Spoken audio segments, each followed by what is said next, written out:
Everybody, it's the Scott at Comic Book Hangover. It is Thursday. That means it is time for yet another weekly haul video. And this week, the little things that I have set up around my books are from, except for this guy here, everything is from the Sharknado Trading Cards Official Series 1 set.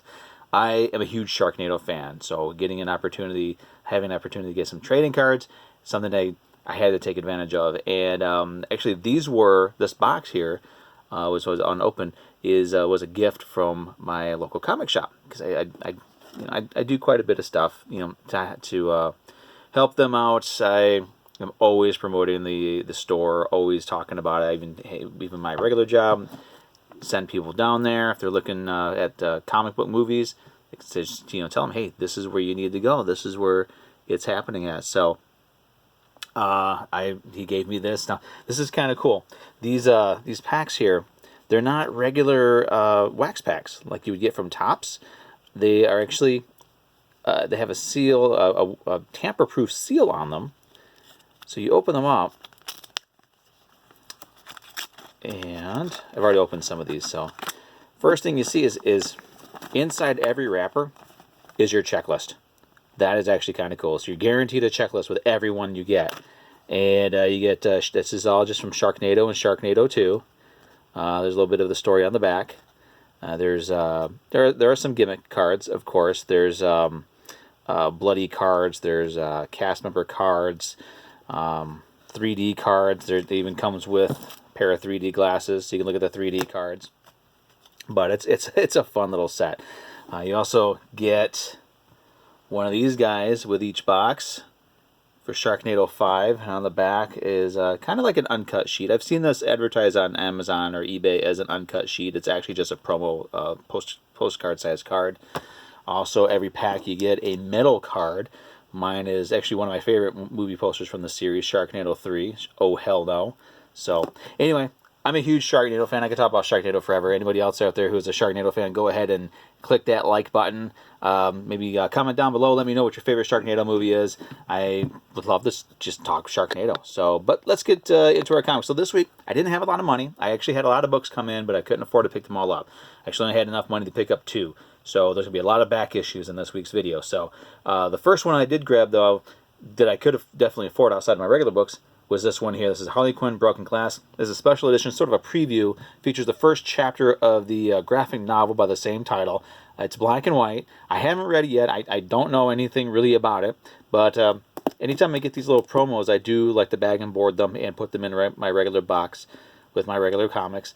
This is not going to go up on the wall. I am actually going to read this and check it out. So for the first of the 2 regular books I picked up this week, Jughead The Hunger versus Vampironica number 4. This one is actually probably the best issue of the entire miniseries. Let me adjust this here real quick. All right, so got to have that Sharknado in there. So this one's actually kind of the best, one of the best issues of the series. I think it's my favorite one because this really shows I guess you could say the multiverse of the Archie horror family of books.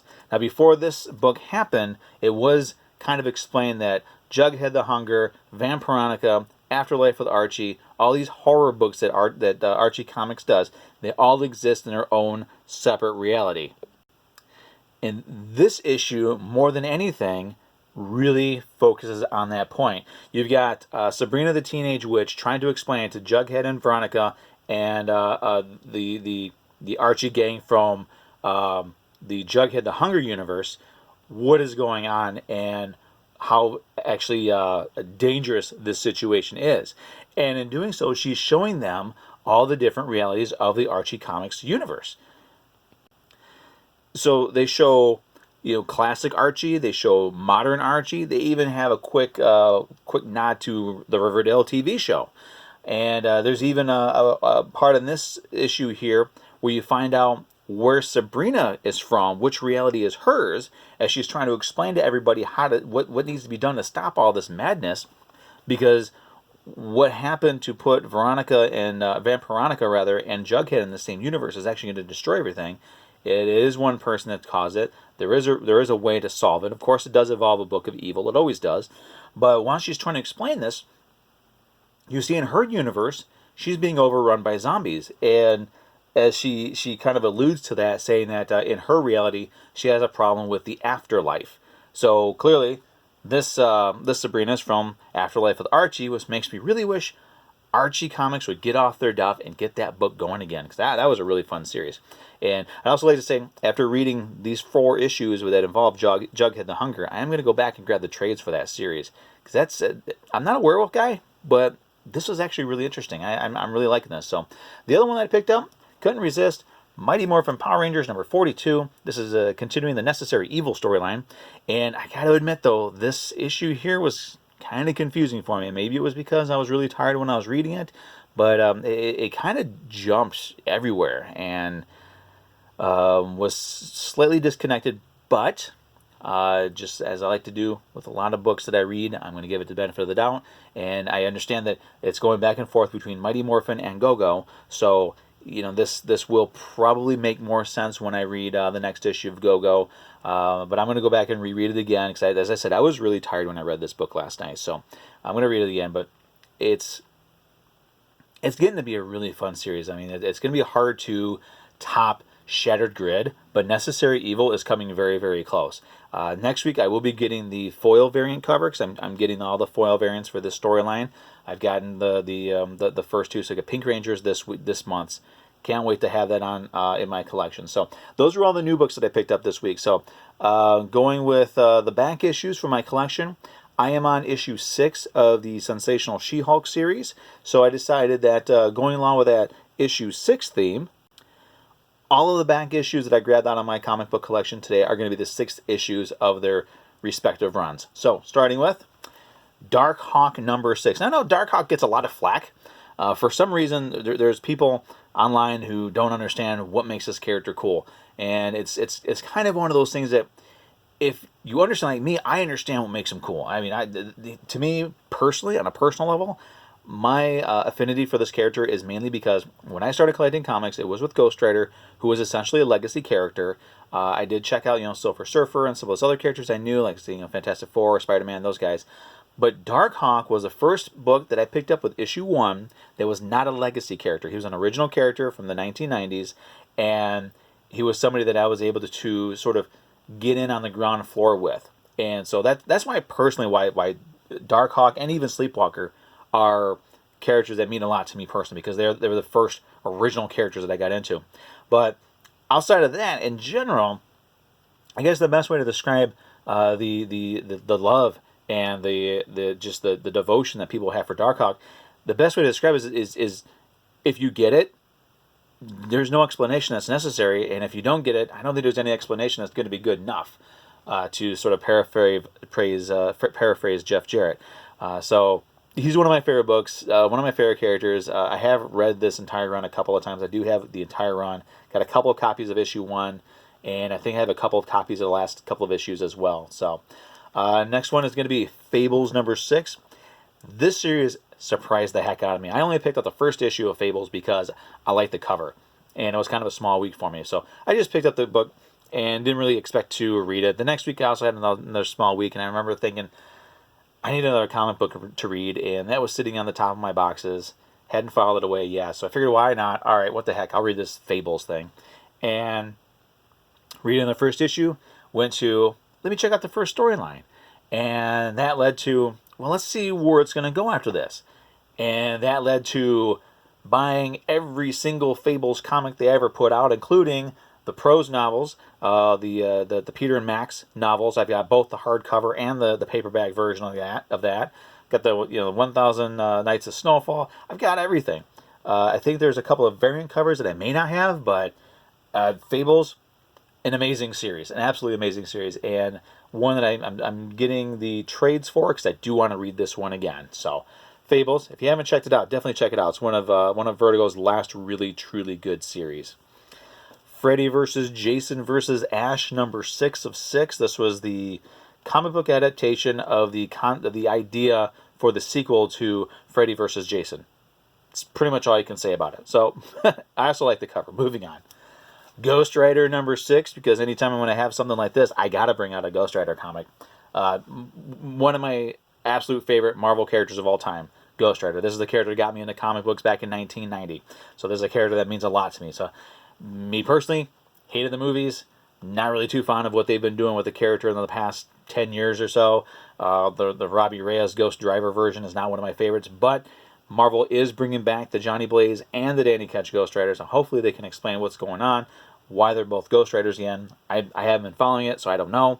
I will look into it, but this was issue 6 of Ghost Rider. This is actually the first time I actually read Punisher in a comic book, sort of crossed over with him. So great cover, Mark Texeira, great series, one of my favorite books of all time.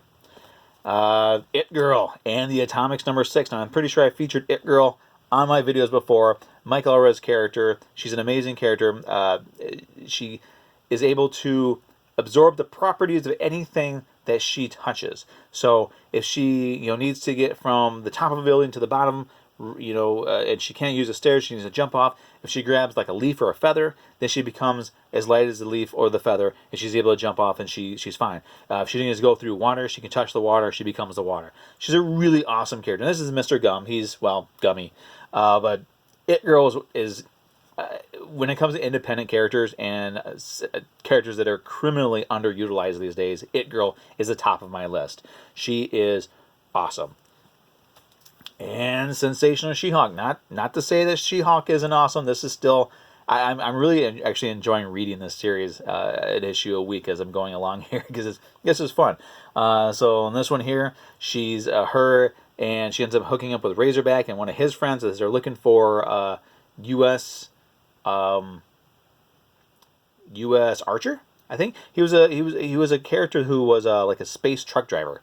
That I'm vaguely familiar with him, but they do a good job with sort of showcasing lesser used characters at the time. That's basically what I would have wished the current Marvel Comics Presents series would have been like, showcasing lesser used characters so that we can get a broader scope of what the Marvel Universe is like, and actually get some of these people who only watch the movies to say, hey, look, there's all these other characters as well. Come check it out.